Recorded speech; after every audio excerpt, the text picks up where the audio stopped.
Hello students, welcome back to all of you. कल की class में हमने डिस्कस किया था 10 important theorems of groups and subgroups, chapter first, है ना। ग्रुप्स एंड रैंक्स बुक में हमने फर्स्ट चैप्टर की 10 इंपॉर्टेंट थ्योरम्स के बारे में आपको बताया था और एक आध का मैं प्रूफ करवा चुकी हूँ आपको इससे पहले वाली क्लास में। आज हम बाकी जो साइक्लिक ग्रुप की इंपॉर्टेंट थ्योरम्स हैं उनको डिस्कस करेंगे और लास्ट में हम इसी चैप्टर के 10 इंपॉर्टेंट क्वेश्चंस एंड डेफिनेशंस वो भी हम डिस्कस करेंगे। ये वो क्वेश्चन या क्योंकि फर्स्ट चैप्टर आप देखिएगा तो यूनिट फर्स्ट में मोस्ट इंपॉर्टेंट चैप्टर बनता है। फर्स्ट यूनिट में आपने अगर फर्स्ट चैप्टर कर लिया तो मोस्ट प्रोबेबिलिटी है कि आपका एक क्वेश्चन यहाँ से कवर हो जाए, ठीक है। तो उन्हीं को हम कवर करते हैं। सबसे पहले देखते हैं कि छोटी सी थ्योरम है लेकिन बहुत इंपॉर्टेंट है। क्या कहता है? Every cyclic group is an abelian group. हर एक साइक्लिक ग्रुप जो है वो अबिलियन ग्रुप होता है। तो अबिलियन ग्रुप के लिए हमें क्या करना होता है? कम्यूटेटिव प्रॉपर्टी एग्जिस्ट करवानी होती है। साइक्लिक ग्रुप है, let G be a cyclic group, then एक जनरेटर लेकर चलेंगे हम। यानी साइक्लिक ग्रुप क्या होता है? जिसमें किसी ग्रुप के जो नंबर्स हैं वो किसी एक नंबर की पावर्स में आप लिख सके और वो नंबर को किसका होता है? जी का ही होता है। ये जनरेटर ऑफ ए मतलब होता है कि जो जी के नंबर्स रहेंगे वो a raised to power 1, a raised to power 0, 1, 2 कुछ इस टाइप से लिखी जाए, ठीक है। तो इस टाइप से आपके पास अगर नंबर्स आते हैं जी के तो ये साइक्लिक ग्रुप होता है, ठीक है। तो यहाँ से अगर मैं 2 नंबर लेती हूँ, किसके? जी के। Let x and y belongs to G. So therefore you can write x equals to A raise to power r and y equals to, क्योंकि ए की पावर में होंगे, a raise to power s. y की पावर में लिखिएगा ना आप, सॉरी ए की पावर में लिखोगे ना, क्योंकि g का हमने जनरेटर a लिया है। So now for abelian group यानी कम्यूटेटिव प्रॉपर्टी के लिए हम क्या करेंगे? x इंटू वाई लेकर चलते हैं। Alright, so a raise to power r into a raise to power s, a raise to power r plus s, इसको आप लिख सकते हो s प्लस r, और a raise to power s इसको अलग अलग कर लिया हमने। a raise to power s क्या था? y, और ये क्या है? x। तो यहाँ से मेरे पास आ जाएगा x into y equals to y into x, और ये कौन सी प्रॉपर्टी है? Commutative property. सो अगर G साइक्लिक ग्रुप है तो वो अबिलियन भी होगा।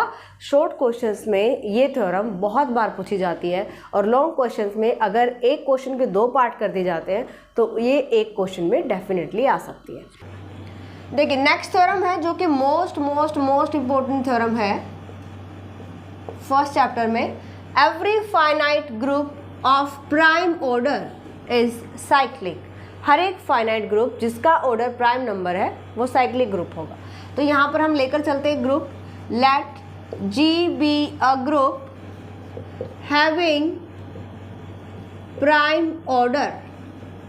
इसका ऑर्डर कैसा है? प्राइम नंबर है, और हमारे प्राइम नंबर कहाँ से शुरू होते हैं? 2 से स्टार्ट होते हैं।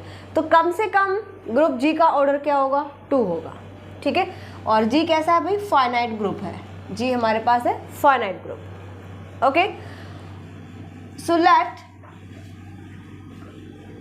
Order of G equals to P where P is prime number, ठीक है।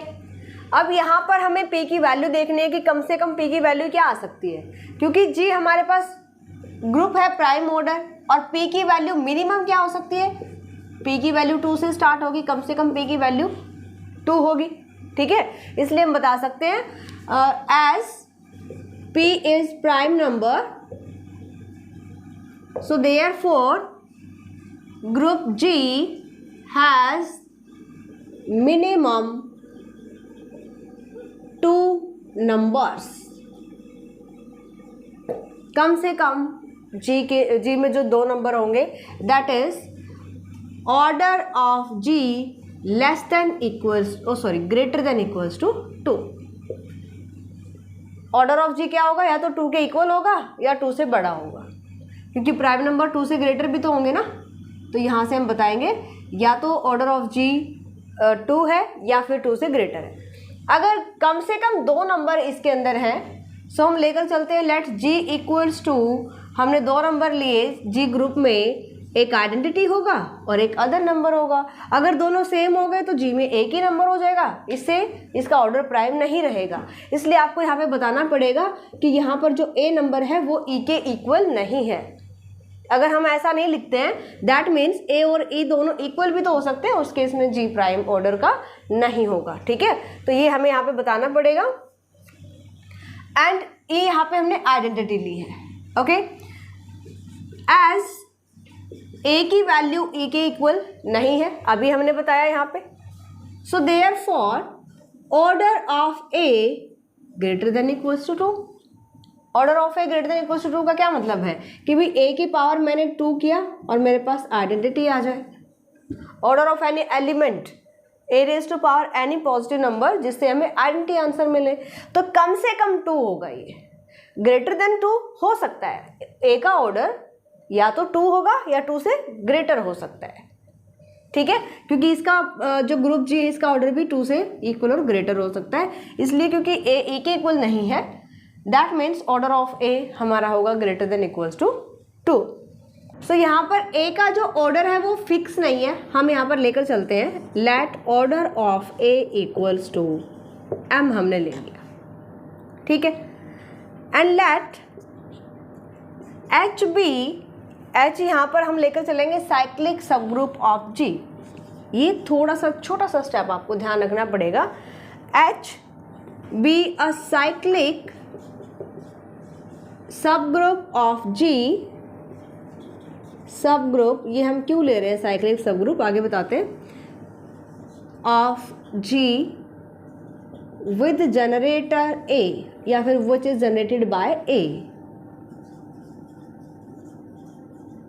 ठीक है, मतलब कि H हमने लिया है एक साइक्लिक ग्रुप जो A से जनरेट होता है। ठीक है, H साइक्लिक ग्रुप सब ग्रुप लिया हमने G का, साइक्लिक सब ग्रुप है तो इसका कोई जनरेटर होगा, हमने लिया है A जनरेटर। हमें ये पता है कि साइक्लिक सब ग्रुप और उसके जनरेटर का जो ऑर्डर होता है वो सेम होता है। Order of every cyclic group, क्योंकि H सब ग्रुप है तो खुद भी ग्रुप होगा, है ना। H अगर साइक्लिक सब ग्रुप लिया है हमने तो H साइक्लिक ग्रुप ही हो गया, है ना। तो H का ऑर्डर और A का ऑर्डर सेम होगा। Implies that we can say that order of H equals to order of A which is equals to M। मतलब कि H का ऑर्डर मुझे M मिल जाता है। यहाँ तक क्लियर है। So now by Lagrange's theorem क्या होती है कि order of subgroup divides order of group, order of H divides order of G। That means M divides order of G। क्या है, हमने लिया था P प्राइम नंबर। यहां पर हमने क्या लिया है, order of G prime number लिया था हमने स्टार्टिंग में। ठीक है, बट यहां पर जो M डिवाइड कर रहा है P को, M डिवाइड कर रहा है P को where P is prime number. तो यहां पे क्या कंडीशन आ सकती है, P इज एनी प्राइम, कोई भी प्राइम नंबर हो सकता है ना। तो यहां से M की हमें क्या क्या वैल्यूज मिल सकती हैं। P प्राइम नंबर है और M की वैल्यू देखिए order of A greater than equals to 2 था। ठीक है, ऑर्डर ऑफ A और ऑर्डर ऑफ H इक्वल है, यहाँ से आप ये बता सकते हो therefore order of H is also equals to greater than equals to 2, क्योंकि M की जो ऑर्डर ऑफ A है वो ग्रेटर देन इक्वल्स टू 2 है। या फिर आप ऐसे लिख दो order of A equals to M which is greater than equals to 2, क्योंकि order of A greater than equal to 2 है, यहाँ से ऑर्डर ऑफ M है तो M की value greater than equals to 2 आ जाएगी यहाँ से। ठीक है, यहाँ पर क्योंकि P प्राइम नंबर है एंड M की वैल्यू है ग्रेटर देन इक्वल्स टू 2, इस केस में हम जो M की वैल्यू है वो क्या बता सकते हैं, M की वैल्यू है ग्रेटर देन इक्वल्स टू 2 और P हमारे पास है प्राइम नंबर। तो अगर ये डिवाइड करेगा इसका मतलब ये हुआ कि इस M की वैल्यू 1 तो हो ही नहीं सकती, यहाँ पर दो ही केस हो सकते हैं, या तो m की वैल्यू 1 होगी तब वो p को डिवाइड करेगा, प्राइम नंबर को डिवाइड करेगा, या फिर m की वैल्यू p हो तब वो डिवाइड करेगा। समझ रहे हैं? तो यहाँ पर 1 तो हो ही नहीं सकती है, क्यों? क्योंकि m की वैल्यू जो है वो ग्रेटर देन इक्वल्स टू 2 है। इसका मतलब ये हुआ कि हर केस में m की वैल्यू p के इक्वल हो जाएगी। ठीक है, m की वैल्यू क्या होगा? p के इक्वल हो जाएगी। इसका मतलब हुआ कि m क्या था भाई? Order of h। p क्या है? Order of g। Order of h equals to order of g। That means h equal आ जाएगा g के। h क्या लिया है आपने? h लिया है साइक्लिक सब ग्रुप। किसके इक्वल आ गया? g के equal. So therefore g is also cyclic group, क्योंकि हमने h को साइक्लिक ग्रुप लिया था, साइक्लिक सब ग्रुप लिया था g का। समझ गए? तो इस टाइप से आपको प्रूव करना है कि अगर g आपके पास है प्राइम ऑर्डर ग्रुप, फाइनाइट होना चाहिए, तो ये क्या होगा? साइक्लिक ग्रुप होगा। ये मोस्ट इंपॉर्टेंट थ्योरम है आपके साइक्लिक जो ग्रुप या फर्स्ट चैप्टर के आप बोल सकते हैं। नेक्स्ट थ्योरम जो साइक्लिक ग्रुप में बहुत इंपॉर्टेंट है, एवरी सब group of a cyclic group is cyclic. इसका प्रूफ भी बहुत बार पूछा जाता है, और ग्रुप्स एंड रिंग्स के नोट्स के लिए आप न्यूएरा मैथ्स एप्लीकेशन डाउनलोड कर सकते हैं, और फ्री स्टडी मटेरियल में आप ये नोट्स देख सकते हैं। कल जिन बच्चों ने एप्लीकेशन डाउनलोड किया, क्योंकि कल की क्लास में मैंने आपको बताया था कि नोट्स अगर आपको चाहिए तो फ्री स्टडी मटेरियल से ले सकते हो, लेकिन वो आज रात तक डाउनलोड हो जाएंगे और आप वहाँ से देख सकते हैं। जिन्होंने कर लिया है वो भी आज वहाँ पे देख सकते हैं। चलिए जी स्टार्ट करते हैं। एवरी सब group of a cyclic group is cyclic. हमें सबसे पहले जो दिया गया है उसका यूज़ कर लेते हैं। हमें साइक्लिक ग्रुप दिया गया है, let G be a cyclic group. Generator हम ले लेते हैं A, that is G equals to generated by A। Cyclic group है तो इसका जनरेटर एग्जिस्ट करेगा, जनरेटर होगा, है ना। लेट H बी सब ग्रुप ऑफ G, और मुझे H को साइक्लिक प्रूव करना है, यही हमारी थ्योरम है।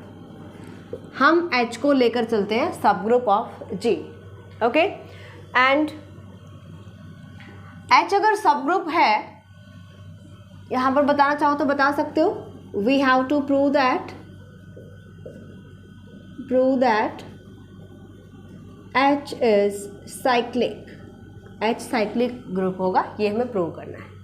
ठीक है, अब यहाँ पर H दो कंडीशंस में आ सकता है। H प्रॉपर सब ग्रुप हो सकता है, इम्प्रॉपर सब ग्रुप हो सकता है। If H equals to G, improper subgroup कौन से होते हैं? या तो वो G के इक्वल हो या फिर H आइडेंटिटी के इक्वल हो। दोनों ही केसेस में H साइक्लिक होगा, देन H इज साइक्लिक, है ना।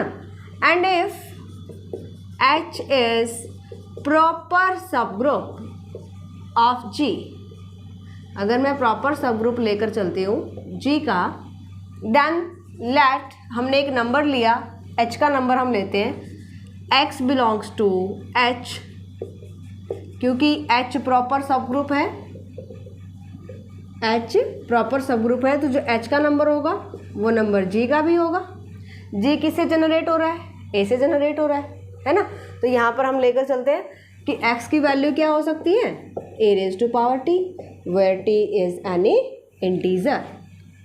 ठीक है, अब क्योंकि X नंबर H का नंबर है और H खुद भी एक ग्रुप है, क्योंकि हमने सब ग्रुप लिया है, as H is a group, so therefore inverse of X exists। X का इन्वर्स एग्जिस्ट करेगा क्योंकि हमने X H का नंबर लिया है, so X इन्वर्स एग्जिस्ट करेगा। एंड अगर मैं X इन्वर्स यहाँ से लेती हूँ, दैट मीन्स यहाँ पर आप X इन्वर्स लीजिएगा, इसका मतलब A raise to power minus T is also belongs to, ये नंबर हमारा किसका हो गया? H का नंबर हो गया, है ना। तो अगर मैं यहाँ पे लेकर चलती हूँ X इन्वर्स अप्लाई करोगे तो A raise to power minus T हो जाएगा, ये नंबर किसका आ जाएगा? H का नंबर आ जाएगा। मतलब ये हुआ कि H में जो है वो A की पावर पॉजिटिव भी आ रही है, A की पावर नेगेटिव भी आ रही है। तो इस टाइप के सारे नंबर्स हमारे पास आ रहे हैं। ठीक है, तो h के जो नंबर्स हैं वो किस टाइप के होंगे ये हमने यहाँ पे बता दिया. So therefore h contains elements which are in power of which are positive as well as negative power. इनकी पावर पॉजिटिव भी है और नेगेटिव भी है. हमें h को साइक्लिक प्रूव करना है. तो अगर मैं ये शो कर दूं कि h जो है वो a⁻m से जनरेट हो रहा है, तो क्या हम यहाँ पे बता सकते हैं h साइक्लिक होगा? बिल्कुल, है ना. तो यहाँ से हम ये लेकर चलते हैं, अगर m सबसे छोटा पॉजिटिव इंटीजर लेकर चलते हैं. If m is least positive integer, ठीक है, such that a⁻m belongs to h. m हमने लिया सबसे छोटा पॉजिटिव इंटीजर जो कि a⁻m h में बिलोंग करेगा. We shall prove that h is generated by a⁻m. हमें ये प्रूव करना है, और अगर ये प्रूव कर दिया तो h साइक्लिक हो जाएगा. ठीक है. Let a⁻t is any arbitrary number of h. a⁻t x हमने h का नंबर लिया था जो कि a⁻t के इक्वल आ गया था. ठीक है. एंड वी क्लेम दैट, यहाँ से हम ये क्लेम करते हैं, we claim that t is multiple of m. t क्या होगा? m का मल्टीपल होगा. m हमने सबसे छोटा पॉजिटिव इंटीजर लिया है. अगर ऐसा नहीं है तो क्या होगा? अदरवाइज, अगर ऐसा नहीं है, t m का मल्टीपल नहीं है, डन. सो हमने कहा अदरवाइज, अगर मल्टीपल नहीं है तो m t को पूरा पूरा डिवाइड नहीं करेगा, हमारे पास रिमाइंडर आएगा, है ना. सो t को हम ऐसे लिख सकते हैं m into Q plus r. अगर m t को पूरा पूरा डिवाइड नहीं करता है तो हमारे पास r रिमाइंडर आएगा, है ना. Where r not equals to 0, r 0 के इक्वल नहीं होगा और r की वैल्यू m से लेस होगी. क्लियर यहाँ तक? डिवीजन एल्गोरिथम हमने यहाँ पे अप्लाई किया है. अब क्योंकि हमने लिया था भाई a⁻m किसका नंबर है? h का नंबर है ना. तो a⁻m इंटू क्यू जो m का मल्टीपल होगा, ये भी किसका नंबर होगा? h का नंबर होगा. ठीक है. और हमें ये भी पता है कि h में पॉजिटिव पावर के नंबर भी हैं, नेगेटिव पावर के नंबर भी हैं. तो a⁻m भी किस में जाएगा? h में जाएगा. ठीक है. अगर a⁻m नंबर है h का, a⁻t भी h का नंबर है, ये भी h का नंबर है, h ग्रुप है. ठीक है. तो इनकी अगर मैं मल्टीप्लाई करूं तो वो भी h में जाएगी. As a⁻t belongs to h, a⁻m into q belongs to h, implies that a⁻t into a⁻m is also belongs to h. इसका क्या मतलब है? इसका ये मतलब है कि a⁻t is also belongs to h. और a⁻t की वैल्यू बता दो जरा यहाँ से. t-m की वैल्यू a की पावर में पुट कर देंगे हम. t-m की वैल्यू किसके इक्वल है? r के इक्वल. सो a⁻r किस में बिलोंग कर रहा है? h में बिलोंग कर रहा है. r क्या है यहाँ पे? Positive number. और हमने क्या कहा था स्टार्टिंग में? हमने कहा था कि भाई m ऐसा पॉजिटिव इंटीजर हम ले रहे हैं such that a⁻m equals to h. यानी कि a की पावर में अगर आप कोई पॉजिटिव इंटीजर करते हैं और जो h का नंबर हो a⁻m, तो m से छोटा पॉजिटिव इंटीजर एग्जिस्ट ही नहीं करेगा. लेकिन वहाँ क्या कंडीशन आई है कि a⁻r बिलोंग कर रहा है h में, where r is positive number. Positive number r कैसा है? पॉजिटिव नंबर है. और r की वैल्यू साथ साथ ये भी देखिए, पॉजिटिव नंबर तो बहुत सारे हो सकते हैं, लेकिन r की वैल्यू m से लेस है. आर इज़ पॉजिटिव या नॉट इक्वल्स टू 0 आप बोल सकते हो, और आर की वैल्यू क्या है, एम से लेस है, बट ऐसा तो पॉसिबल ही नहीं है, समझ गए ना। तो आर की वैल्यू एम से लेस हो, यानी ऐसा पॉजिटिव इंटीजर आ जाए जिसकी ए की पावर में करो और एच में आ जाए, क्योंकि एम हमने सबसे छोटा पॉजिटिव इंटीजर लिया था, इसलिए क्या आ जाती है, contradiction. So this is contradiction and this contradiction shows that कि जो हम कह रहे थे, जो हमने क्लेम किया था वो सही था कि जो टी है वो मल्टीपल है एम का, ठीक है। सो यहां से आ जाएगा कि this contradiction proves that T is multiple of M. T किसका मल्टीपल है, एम का मल्टीपल है, ओके। यहाँ से ये कंडीशन एग्जिस्ट नहीं कर सकती, इसलिए आप यहाँ पे ये भी बता सकते हो कि आर की वैल्यू क्या आएगी, 0 आएगी। सो टी हमारे पास एम का मल्टीपल हो जाएगा, ऐसे भी लिख सकते हो, ठीक है। तो यहाँ से मेरे पास क्या वैल्यू आ जाती है, T is equals to M into Q, okay. T की वैल्यू आ गई मेरे पास M into Q, implies that a raise to power T equals to A raise to power M into Q, लिख सकते हैं ऐसा। एंड इसको मैं ऐसा लिख दूं, a raise to power M into Q. अब जरा स्टार्टिंग से देखिएगा तो x की वैल्यू क्या थी, as x equals to A raise to power T, A raise to power T की वैल्यू बता दी, A raise to power M और इसकी पावर q। और ये जो x नंबर हमने लिया था ये किसका नंबर था, where x is number of h। इसका ये मतलब हुआ कि जो h के नंबर होंगे वो a raise to power m की सम पावर में लिखे जा सकते हैं। That means a raise to power m is a generator for h। a raise to power m generator का काम करेगा h के लिए, है ना। सो यहाँ से आप बता सकते हो कि h क्या होगा, therefore h is generated by a raise to power m, therefore h is cyclic group. H अगर साइक्लिक ग्रुप है, और हमने क्या बताया था स्टार्टिंग में, H हम G का सब ग्रुप लेकर चल रहे हैं और H को साइक्लिक प्रूव कर दिया, तो हम ये बता सकते हैं कि कोई भी ग्रुप साइक्लिक है तो उसका सब ग्रुप भी साइक्लिक ही होगा, ओके। तो ये कुछ इंपॉर्टेंट थ्योरम्स थी। इसके बाद हम देखते हैं कुछ इंपॉर्टेंट क्वेश्चंस मैं आपको यहाँ पे बताऊंगी, और इन सब के सोल्यूशन के लिए अगर आपको कंप्लीट सिलेबस करना है बीएससी 5th सेम या किसी भी सेमेस्टर का, किसी भी बुक का, आप सेपरेट कोर्सेज भी ज्वाइन कर सकते हो।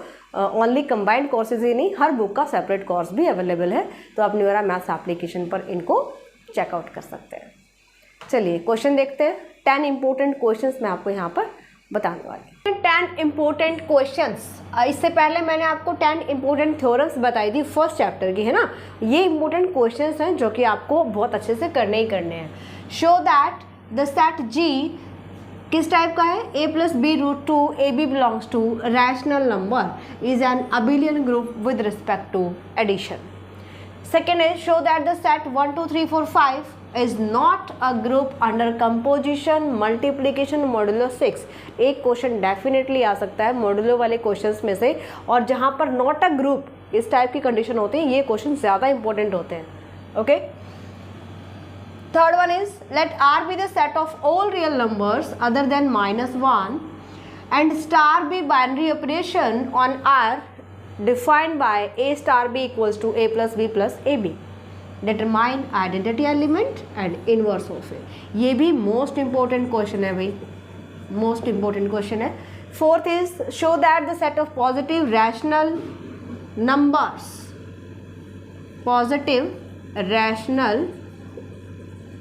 numbers form an abelian group under binary operation star defined by, कैसे डिफाइन किया गया है, A star B equals to AB by 4। तो ये आपको ऑपरेशन दिया गया है, इसके अकॉर्डिंग आपको प्रूव करना है कि set of positive rational number abelian group होगा। पांचों प्रॉपर्टीज आपको प्रूव करनी है। G equals to 0 1 2 3 4 5 find the orders of element of a group G under binary operation addition modulo 6। यहाँ पर आपको ऑर्डर ऑफ एलिमेंट्स, हर एक एलिमेंट का ऑर्डर बताना है आपको, ठीक है। Sixth is if A is any element of group G, A कोई भी आपको एलिमेंट दे रखा है ग्रुप G का जिसका ऑर्डर कितना है, n है, of order n, then show that order of a raise to power k less than equals to order of a। ये क्वेश्चन भी सबसे ज़्यादा 10th क्वेश्चन, 10 क्वेश्चन यहाँ पे हैं, इन सब में सबसे ज़्यादा इंपॉर्टेंट है। For every positive integer k also order of a equals to order of a raise to power k into GCD of n into k। ये क्वेश्चन सभी क्वेश्चन से सबसे ज़्यादा इंपॉर्टेंट है। Okay, most important questions. 7th है, show by an example that union of two subgroups is not necessarily a group, subgroup sorry, union of two subgroups जरूरी नहीं है कि वो भी सबग्रुप हो। इंटरसेक्शन हमने देखा था, थ्योरम इंपॉर्टेंट बताई थी मैंने आपको कि दो सबग्रुप्स के इंटरसेक्शन भी सबग्रुप होगी। एंड यूनियन, नेक्स्ट यही क्वेश्चन इसी से रिलेटेड है, show that union of two subgroups is subgroup. ये भी बहुत इंपॉर्टेंट क्वेश्चन है। If and only union subgroup कब होगी, जब वो दोनों सेट एक दूसरे में कंटेन करेंगे, one is contained in the other. ठीक है। 9th is if an abelian group, if an abelian group of order 6, कोई भी अबिलियन ग्रुप दे रखा है जिसका ऑर्डर है 6, contains an element of order 3, element का ऑर्डर है 3, show that it must be cyclic. ये क्वेश्चन भी इंपॉर्टेंट है। अब जो साइक्लिक ग्रुप से रिलेटेड और अबिलियन ग्रुप से related, how many generators are there of cyclic group of order 10। तो ये सभी क्वेश्चंस आपको अच्छे से ट्राई करने हैं और इनसे रिलेटेड आई थिंक अगर ये क्वेश्चन अच्छे से कर ले तो वैसे कॉन्सेप्ट आपका क्लियर हो जाएगा। इससे रिलेटेड कोई क्वेश्चन आ भी जाता है तो इजीली आप कर पाएंगे। फिर भी आपको इनसे रिलेटेड क्वेश्चंस की प्रैक्टिस ज़रूर करनी है। ये हम वो क्वेश्चंस आपको बता रहे हैं जो 99% चांसेस होते हैं एग्ज़ाम में आने के। अच्छे से तैयारी कीजिए। मिलते हैं नेक्स्ट क्लास में, और नेक्स्ट क्लास में हम स्टार्ट करेंगे 2nd चैप्टर के important questions and theorems. Bye, take care.